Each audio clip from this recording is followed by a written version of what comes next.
Hey guys, if you're shopping for knives and gear, make sure you check out the description of the video you're watching right now for a link to my Amazon store where I've compiled some of the very best items available, including some of my own personal recommendations. Thanks! What's going on, YouTube? Metal Complex here, and today I've got a really cool knife review / knife overview to share with you guys.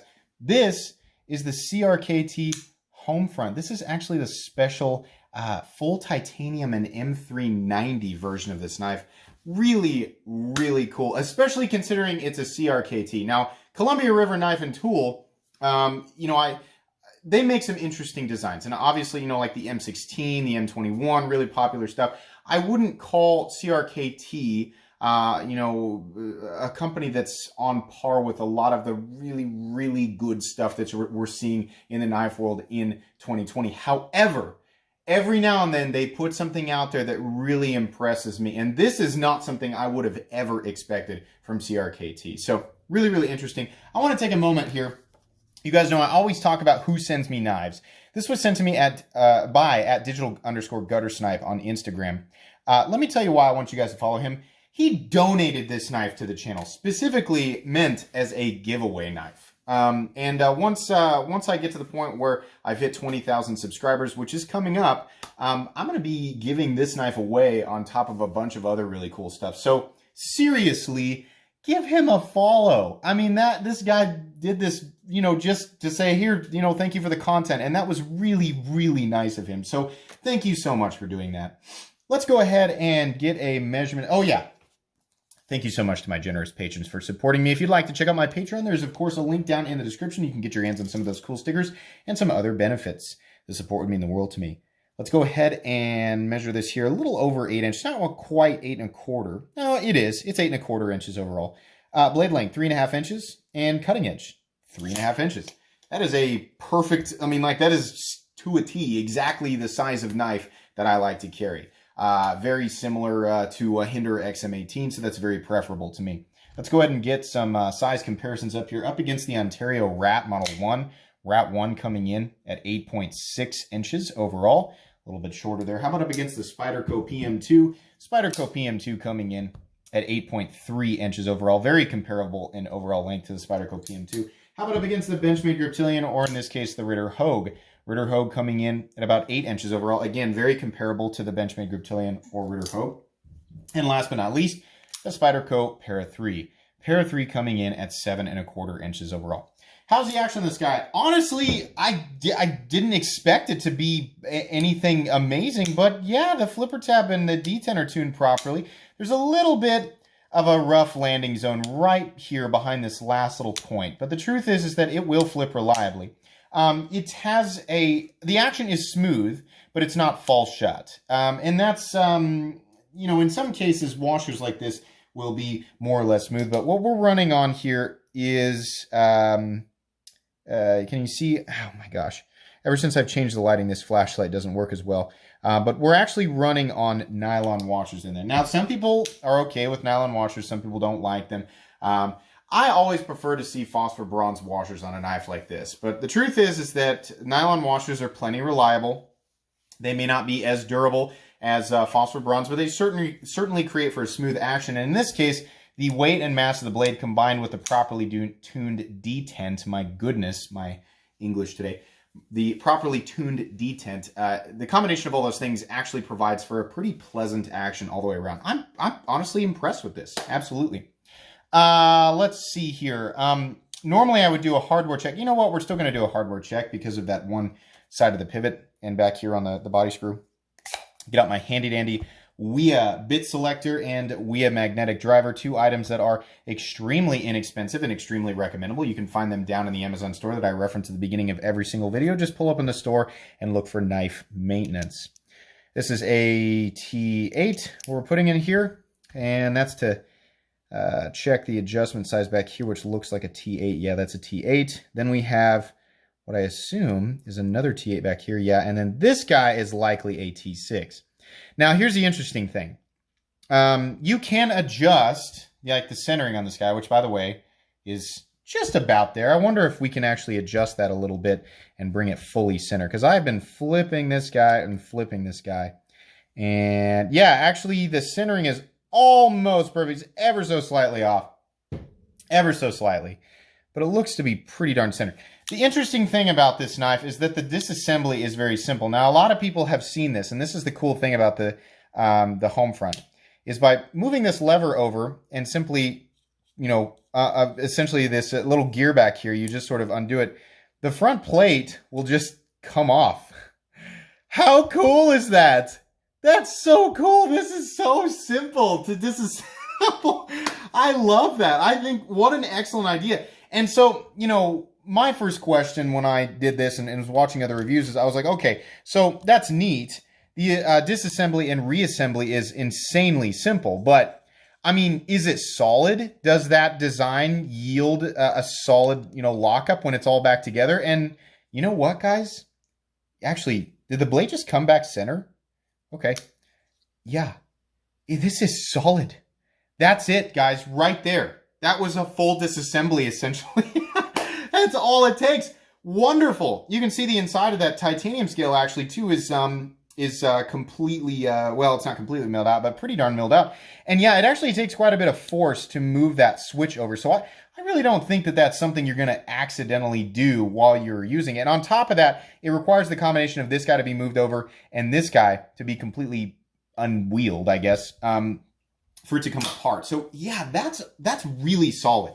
I think that's awesome. I mean, man, you know, you guys hear me all the time talk about, oh, well, it needs to be T8 because then you don't have to switch the bits and it's, you know, you're not going to strip the heads as easily and blah, blah, blah, blah, blah.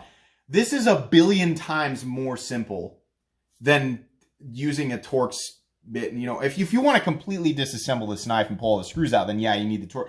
But to just pull it apart and clean it and put it back together, oh my gosh, ridiculously simple. This is something I've never seen before, and that's really, really cool.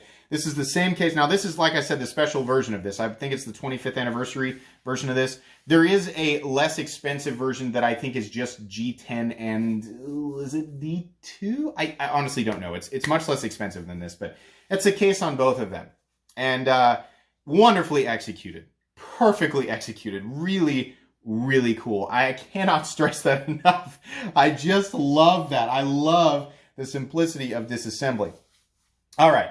Anyways, let's go ahead and talk about carry profile here. So up against the Spyderco Para 3, you can see that this is a thick knife, but it's not super thick. It's ever so slightly thicker than the Para 3. Not that big of a deal. Up against the Para 3 and PM2, in terms of height and length, two knives that have awkward carry profiles that nobody ever complains about. You can see there that it is about the same length as the PM2 and a little bit longer than the Para 3, but even including the flipper tab, which is not a small flipper tab, it's still nowhere near as tall. Even at its tallest point, it's just not as tall, right? So a lot of, you know, whether or not this knife is easy to carry or not depends, well, it's going to come down to weight. We're looking at a full-size knife, and we're looking at a knife that does have a fairly robust blade stock.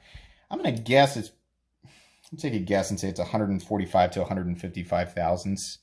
Here we go. Oop, missed it. Oh, really? 135? Was I that off? Okay, I was just wrong about that. It's really not overly thick. It's 135 thousandths. That's thinner than the PM2 stock at 140. So we are still looking at a fairly big blade, and we're looking at titanium, even though it has been milled out. The weight still comes in okay at 5.19 ounces.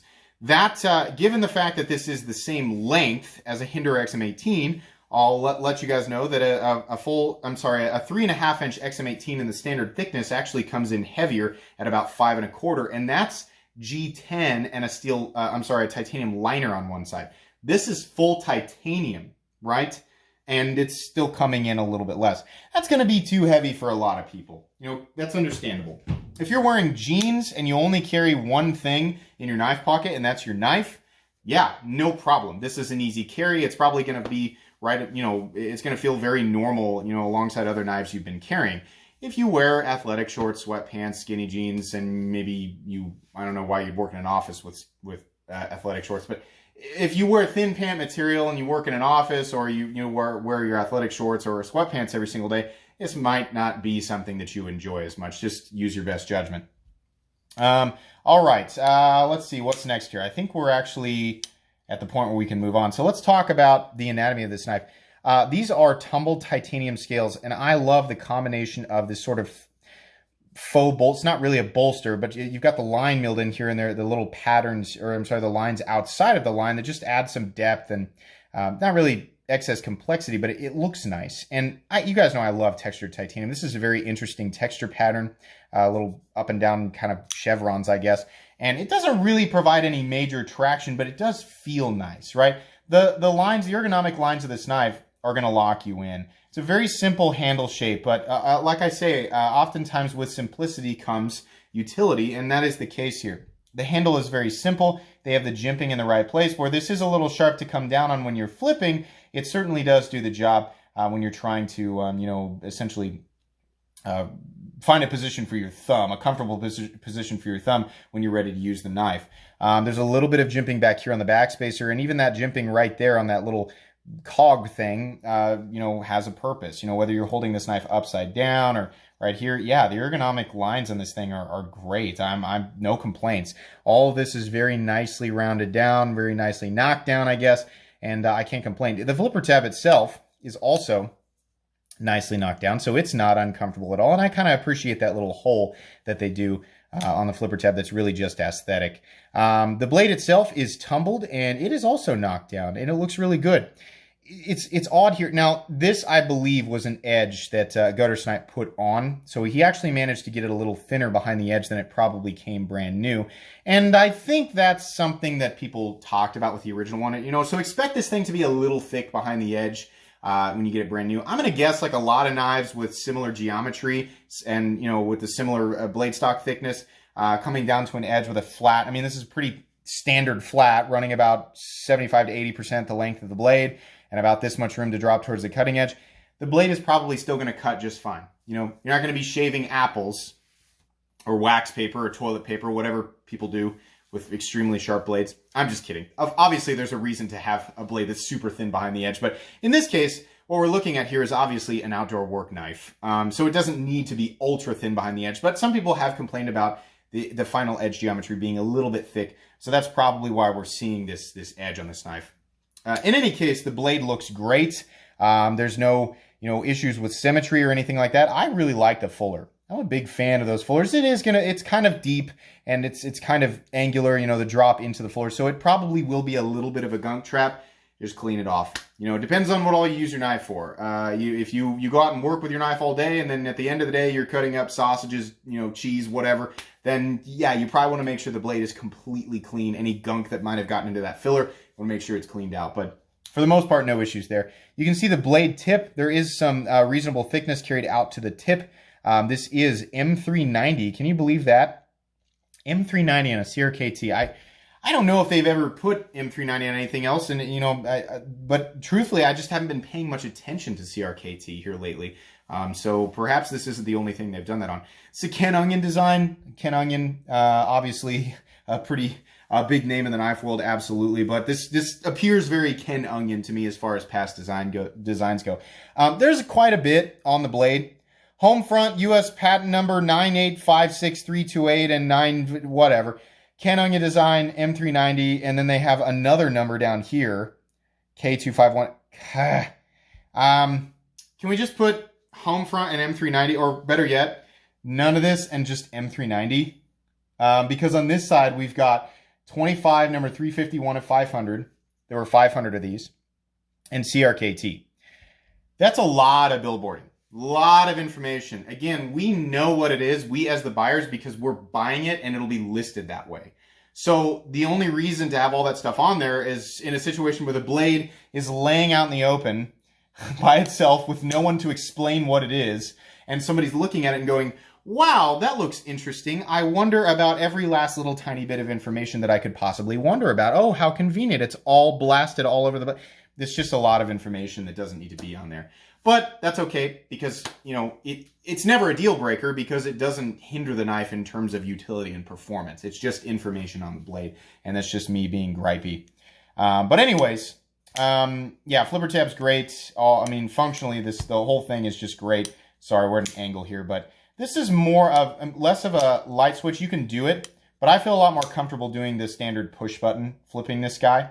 Like I said, action can be slightly adjusted with this this side over here, and I would imagine you can do the centering trick in combination with these handle screws back here. If you don't know what I'm talking about, I actually have a video how to center your knife on my discussion and controversy playlist, so you can check that out if you'd like. But like I said, after that last disassembly there, the blade seems to have come back center, and yeah, it's solid. I mean, normally I expect a little bit of wiggle in the closed position if we're looking at nylon washers, but no, it's solid. And rest assured, when I say solid, it's locked out. I mean, it is really locked out. That's great. I'm really impressed with that.